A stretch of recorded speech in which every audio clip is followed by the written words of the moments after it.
Hello दोस्तों, Manju Hindi story में आपका स्वागत है। आज की कहानी है सास के नखरे। पता नहीं किस जन्म की दुश्मनी निकाल रही है मुझसे।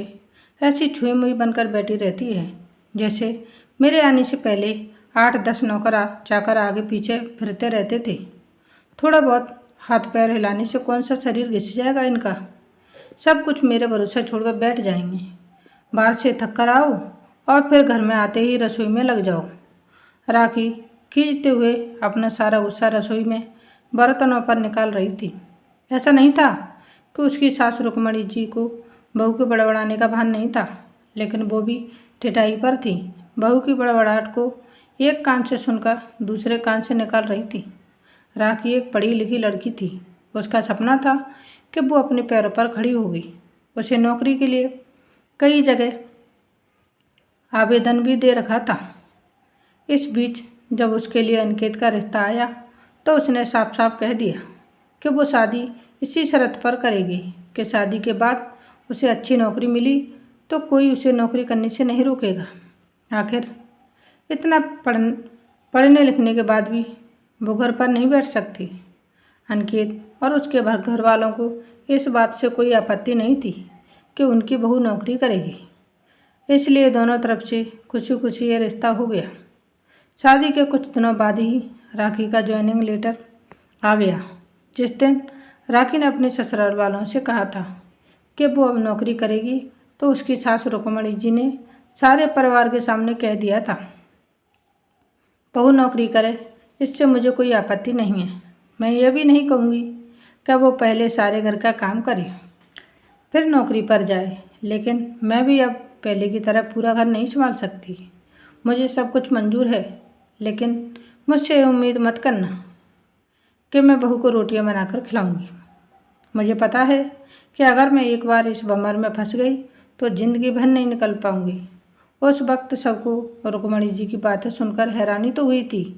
उनके पति ने तो ये भी कहा था कि मुझे नहीं पता था कि मेरी सीधी सरल पत्नी भी सास बनते ही अपना रूप बदल लेगी, लेकिन इन सब बातों का रुक्मणी जी पर कोई असर नहीं हुआ था। वो तो अपनी जिद पर अड़ी थी।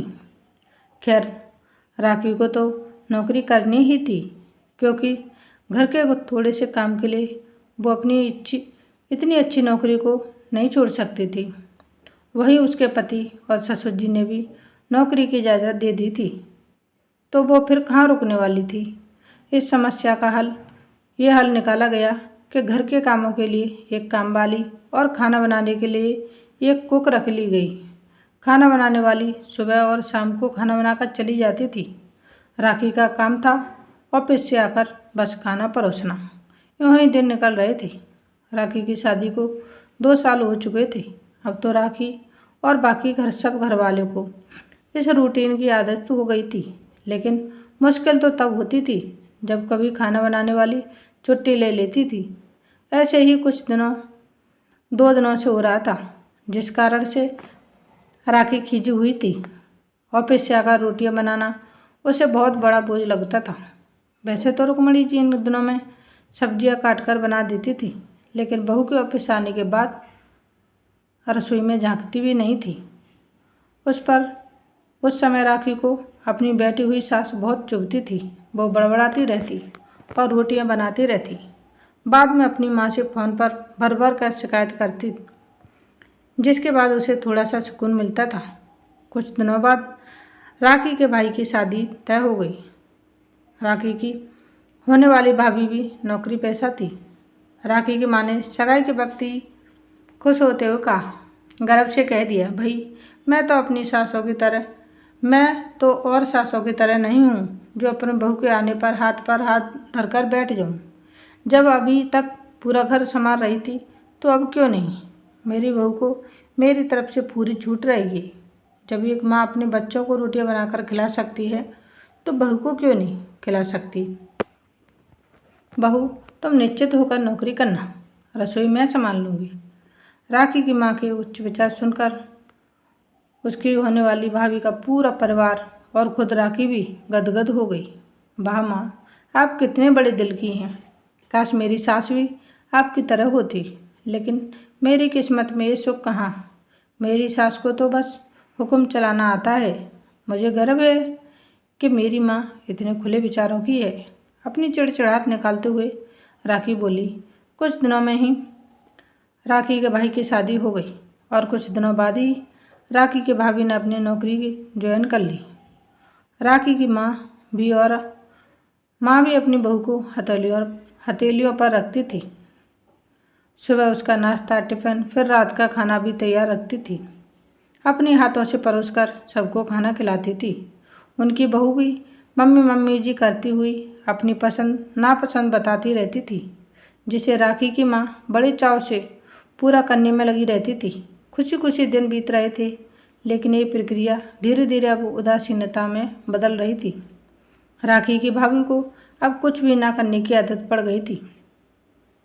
एक दिन जब राखी फ़ोन पर अपनी माँ से बात कर रही थी तो उसकी माँ बस रो पड़ी।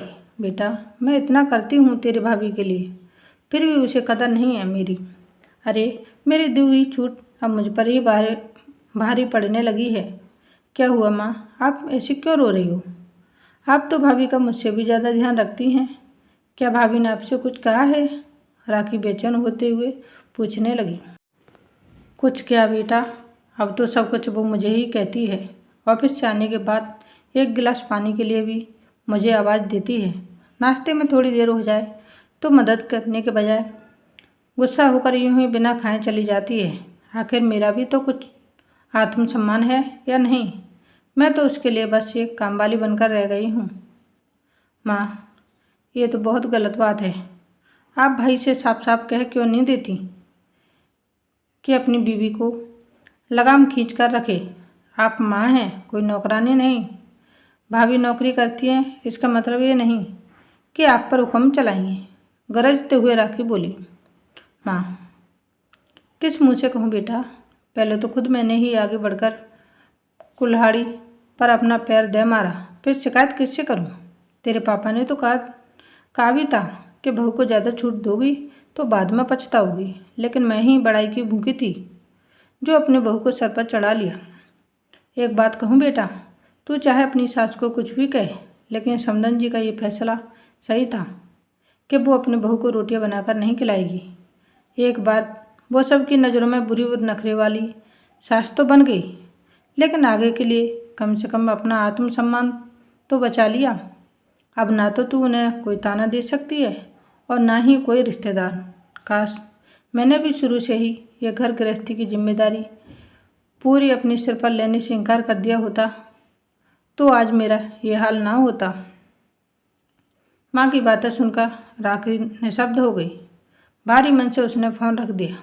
बाहर हॉल में आकर देखा तो सास ससुर आराम से बैठकर बातें कर रहे थे। बातें करते करते उसकी सास अपने नाखूनों पर नेल पेंट लगा रही थी, जिसे देखकर ससुर जी उन्हें चिढ़ा रहे थे। अब बुढ़ापे में ये फैशन करके कैसे दिखाओगी?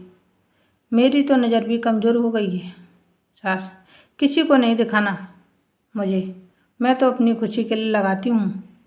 सारी उम्र तो घर गृहस्थी में उलझी रही। अब अवकाश का वक्त आया है तो अपने शौक़ तो पूरे कर लूँ। पता नहीं कब भगवान के घर से बुलावा आ जाए। राखी की सास मुस्कुराते हुए बोली। पता नहीं आज क्यों राखी अपनी सास की बातें सुनकर चिढ़ नहीं रही थी, बल्कि वो भी मुस्कुरा उठी। सही तो कह रही हैं मम्मी जी, एक गृहिणी को अपने लिए वक्त ही कम मिलता है। पहले अपने बच्चे को पाल पोस कर बड़ा करो, फिर कामकाजी बहू आ जाए तो उसे उसके बच्चों को संभालो। काश मेरी माँ ने भी मेरी सास की तरह पहले ही कह दिया होता कि बहू को रोटियां बनाकर नहीं खिला सकती। आज की कहानी यहीं समाप्त होती है। मिलते हैं नई स्टोरी वीडियो के साथ। Thanks for watching. Please like share and subscribe. धन्यवाद दोस्तों। Bye bye.